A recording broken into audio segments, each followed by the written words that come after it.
اعوذ باللہ من الشیطان اللعین الرجیم بسم اللہ الرحمن الرحیم السلام علیکم ورحمۃ اللہ وبرکاتہ۔ عزیزان محترم، آج ہم آپ کے سامنے نماز شب کی عظمت بیان کریں گے۔ ایک روایت ہے اسحاق ابن عمار سے، جو کہ اہل کوفہ تھا۔ وہ کہتا ہے کہ میں ایک مرتبہ کوفے سے باہر گیا تو میں نے دیکھا کہ راستے میں مولا امام جعفر صادق علیہ السلام کوفے کی طرف آ رہے تھے۔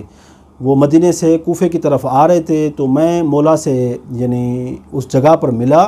اس کے بعد ہم ساتھ میں چلنے لگے کہ ایک باغ تک پہنچے۔ اس باغ میں دیکھا کہ ایک شخص ہے جو نماز پڑھ رہا ہے، اور وہ ایسے وقت میں نماز پڑھ رہا ہے کہ وہ صبح کا وقت ہے، نہ تو ظہرین کا وقت ہوا ہے، نہ تو سورج نکل آیا ہے اور نماز پڑھ رہا ہے۔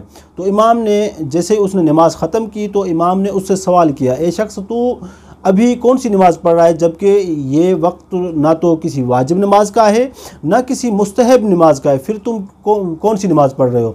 تو اس شخص نے کہا کہ مولا میری رات کو نماز شب قضا ہو گئی تھی، میں اس نماز شب کی قضا بجا لا رہا ہوں۔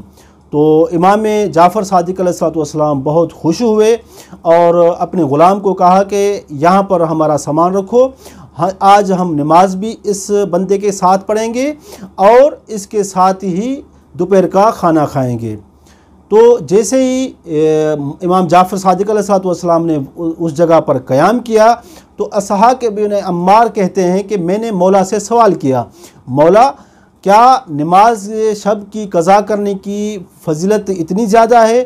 امام فرماتے ہیں اس روایت میں، جس روایت کا سلسلہ سند امام جعفر سے لے کر رسول خدا تک پہنچتا ہے، کہ امام فرماتے ہیں کہ رسول خدا نے فرمایا ہے ان اللہ یباہی الملائکہ بعبد قضا صلاۃ اللیل، کہ اللہ تعالیٰ اس شخص پر فخر کرتا ہے، یعنی وہ شخص جو نماز شب کی قضا کرتا ہے تو اللہ تعالیٰ اس پر فخر کرتا ہے۔ عزیزان محترم، یعنی کتنی عظمت کی بات ہے کہ اللہ تعالیٰ کسی بندے پر فخر کرے، یعنی نماز شب کی اتنی عظمت ہے کہ اگر اس کی قضا کی جائے تو اللہ تعالیٰ اس پر فخر کرتا ہے۔